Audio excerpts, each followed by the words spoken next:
4 స్తంభాలండి. మొదటి స్తంభము కార్యవర్గం కమిటీ అయితే, అలాగే అడ్వైజరీ కమిటీ ప్లస్ మరియు ఫండ్ రైజింగ్ కమిటీ, అలాగే స్పాన్సర్స్ అండి. అలాగే 4వ స్తంభం అయినటువంటి తెలుగు కళా సమితి సభ్యులు. మొదటి కార్యక్రమంగా మెగా ఈవెంట్తోనే ముందుకు వద్దామని నిర్ణయించుకోవడం జరిగింది.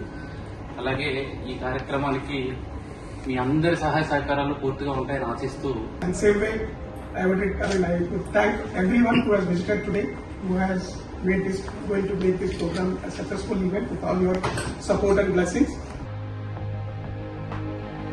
I would request Mr. Praveen to inaugurate. I feel very privileged to know the members of Telugu Kala Samiti people and the efforts that you make to bring Indian culture, Indian music, Indian artists here and present them to the people of Kuwait who are able to enjoy those great artists. So we wish them all the best. May God bless you and keep continuing these programs, and our support will be always there for you. All the best. Thank you.